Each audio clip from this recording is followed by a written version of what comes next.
Welcome to the Hobby School podcast. Whether you're a seasoned hobbyist or just getting started, Hobby School is the perfect place to learn something new. My name is Dr. Destiny Kopp, and I'm your host of the podcast. But before we jump into our episode for today, the only thing I ask is that if you enjoyed the episode, please share with a friend and give us an honest review on your favorite podcast platform. This helps us get out the content to more people.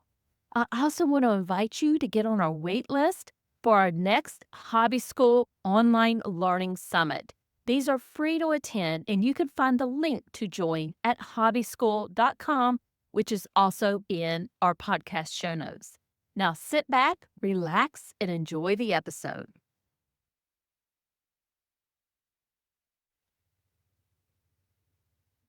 And my special guest today is Kira McCoy. Kira is a creative entrepreneur, artist, and five-time best-selling author. She is the visionary behind a flourishing art and craft online empire. She's dedicated to sparking creativity and fostering entrepreneur and personal triumphs.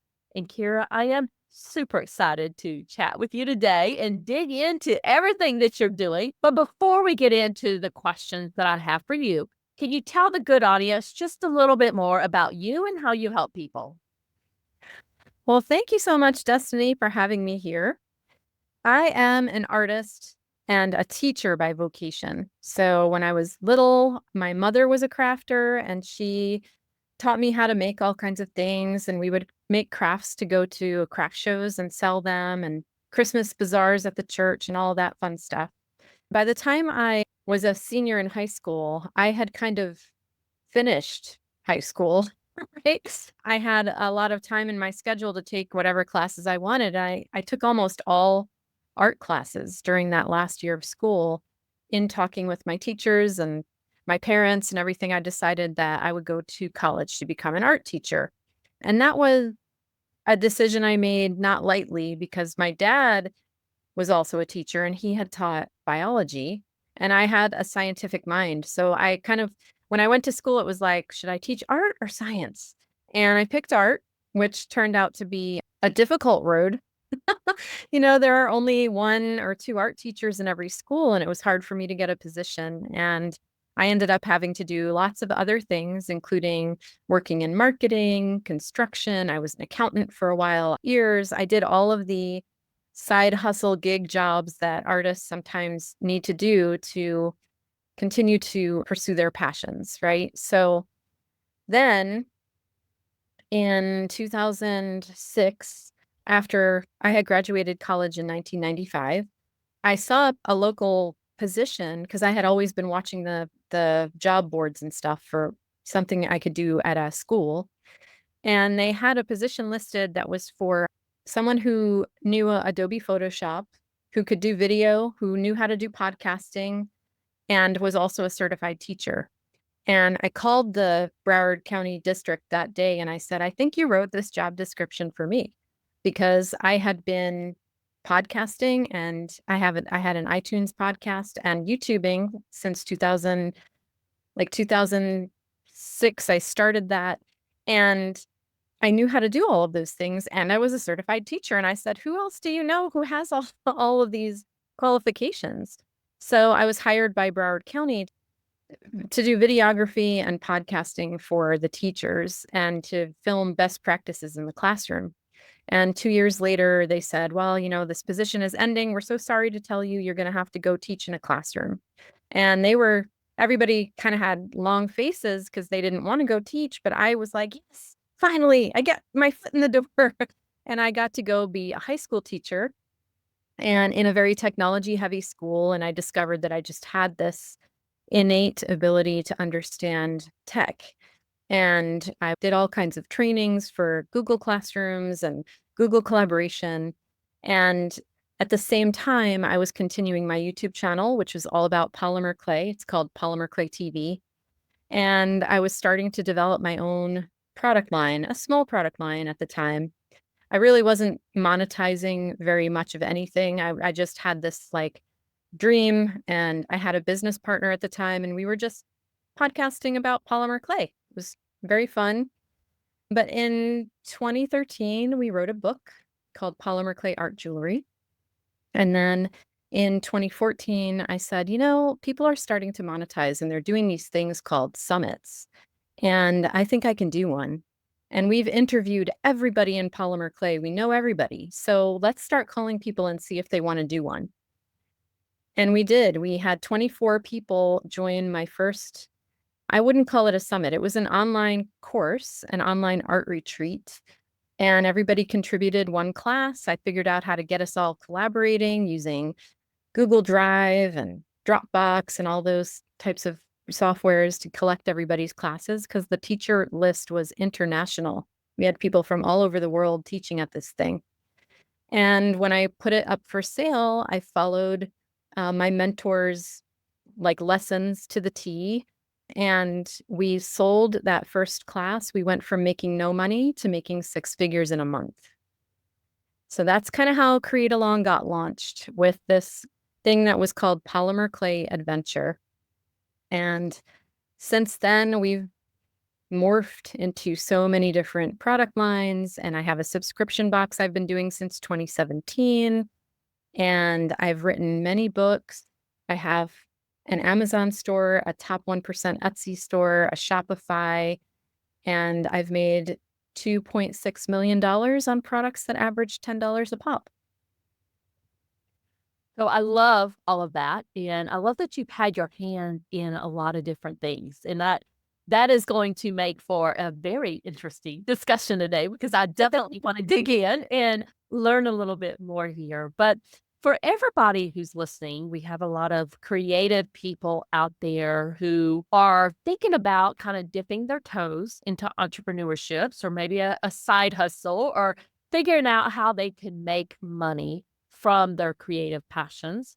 What would you say to them if they are just trying to explore this? Okay. Exploring the idea of what exactly do you want your lifestyle to be? Because I can tell you, my business started as mostly digital products and has changed into mostly physical products. So the physical product end of my business does tie me to packing and shipping and needing to be in one location. Whereas when you have a digital business, you are more sort of the laptop nomad type idea that people have, that you could work from anywhere, work from a coffee shop. So that's the first thing I would really sit down and ask myself. How can you translate what you're passionate about to fit your lifestyle that you're looking to have? And I know that your presentation for the upcoming summit that we have, which is Monetize Your Craft Party, you focus on building income streams by asking your audience what they want. Can you share a little bit more about this approach and why it works so well for creative entrepreneurs like all of us are? Sure. So a lot of the time we have loads of ideas, right? Ideas are not usually the problem for us. Creatives have so many downloads and so many ideas. The issue becomes the idea that just because you have an idea doesn't mean that people will want to buy it. So asking for feedback from your audience, even if your audience is, 20 people in a Facebook group or 100 people following you on Instagram or wherever you are, right? The feedback at least points you in the direction towards what people are saying that they would like more of. I will say, of course, that doesn't necessarily mean they'll come flocking to buy it, because we are in a world with a lot of choices. And sometimes people say they want something, but that doesn't necessarily mean that they're going to purchase it. But asking first to the people who are following you and invested in you, I think gives you a good basis for where to point your ideas. So walk us through the process of getting feedback from our audience. Maybe we've been growing on YouTube or maybe it's Instagram, like you mentioned. I know some people are on TikTok. How would Mhm. we go about, I guess, just walk us through the process of how would we go about gathering information from them? Audience is king, and monetizing that audience is the queen of your business. So you need to have an audience. The audience comes first. And they need to find a way to really connect with you because people buy the artist before they buy the art. They're buying into you. And I would caution you not to be shy, to use whatever method works for you to get your story out there and get people engaging with you. Because just because they're following and lurking doesn't necessarily mean that they are very engaged. So you want to have calls to action in your content that include, drop me comments, like and share.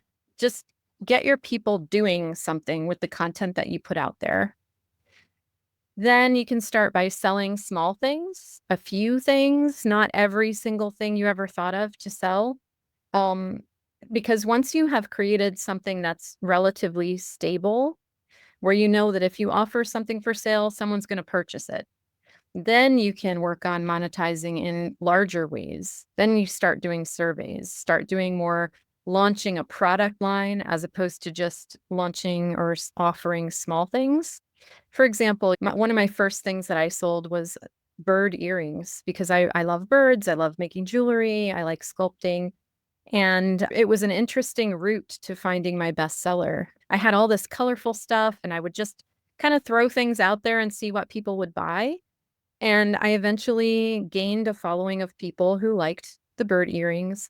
But then I started doing raven wings because I just love crows and ravens.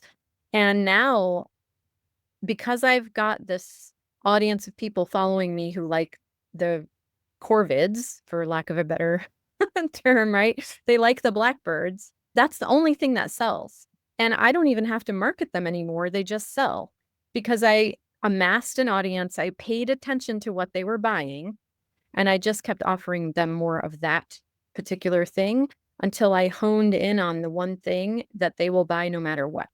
So it's a process. Some people get lucky. TikTok can push you to, 1 million views on something, but views don't necessarily mean buyers. And you need to figure out exactly what it is that people want to buy and make those small offers. And when you find the one, then you know you've got a winner and you can sell that over and over again because you've got a bunch of people who like you and like what you do and they want the thing. It really is about testing and tweaking and testing and tweaking, and that's kind of what you're pointing us to there. So, well, I like what you said there. And I want to just kind of take a step back and ask you a little bit more about your journey because you originally started selling digital products and then you moved into physical products. So, tell us a little bit more about that transition and why you made that transition. Oh, that's a really interesting monetizing your audience story. um, I mean, in the very beginning with my first Etsy shop, I was selling jewelry and that was what I was making. And that's how I met my business partner on Etsy. And then we decided together that we would do this YouTube show and podcast. And then monetizing that became like, how can we make premium content? And that's how we ended up with our book and our course. Once we had 1,200 people in that course, it became a question of these people had opened their wallets to us and said, yes, we like what you're offering. We're going to buy it. And then we had 1,200 people saying, what else have you got?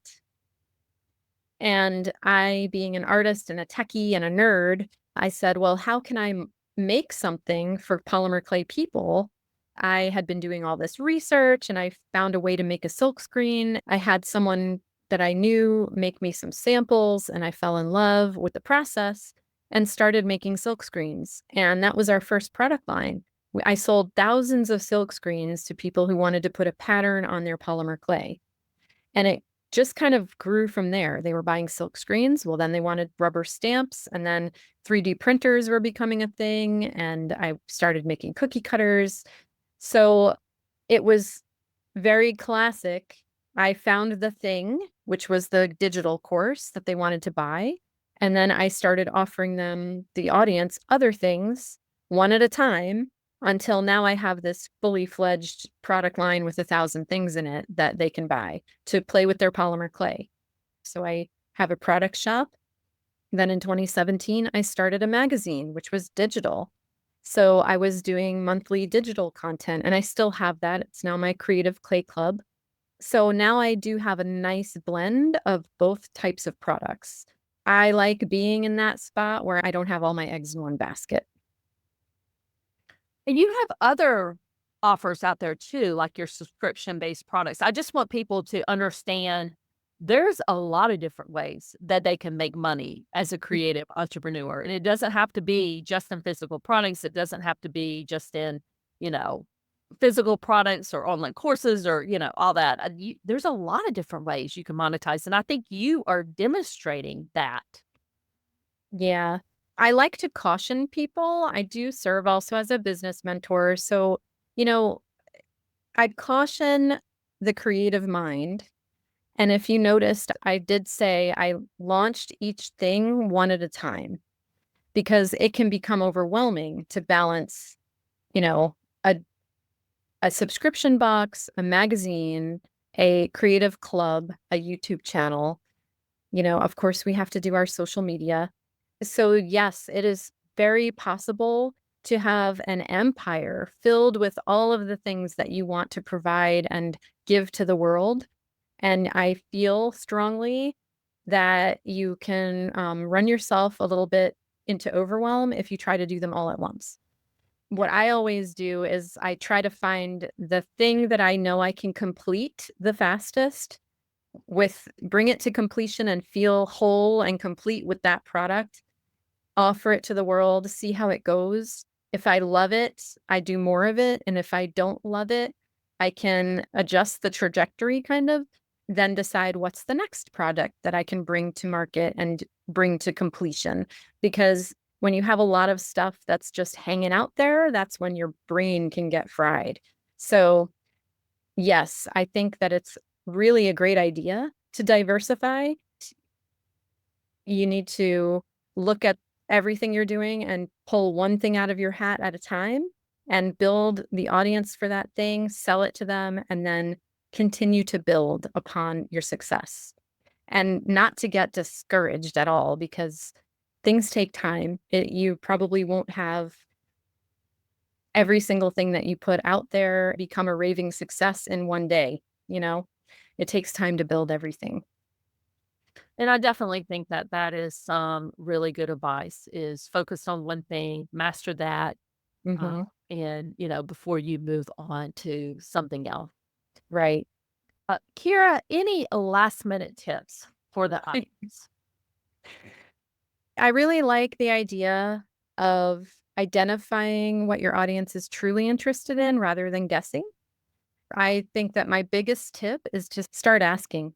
Start even just doing those this or that type of posts. I like doing those in my Facebook group. I'll put up a picture of two things and just say this or that and get people to comment because it gives me a really good idea of what preferences are at the moment and which one everybody's going to vote for. Sometimes it's not what I thought.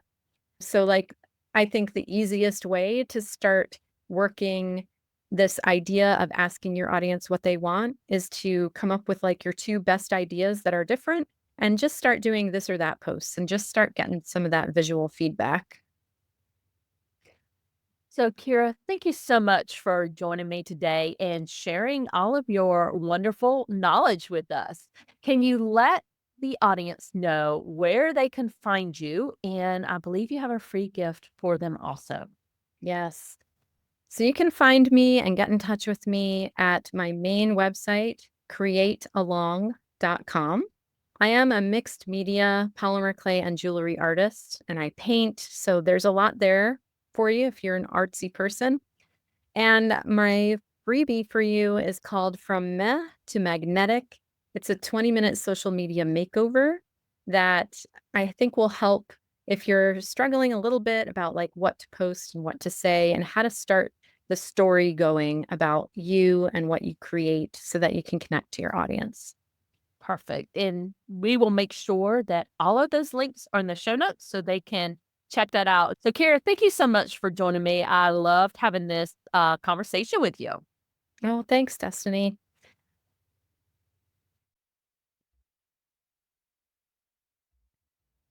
Thank you so much for listening today. Don't forget to sign up for the waitlist so you'll be the first to know when our next free Hobby School online learning summit launches. The link is in the show notes for this episode, or you can go to hobbyschool.com and that hobby school with school without an H in it. Talk soon.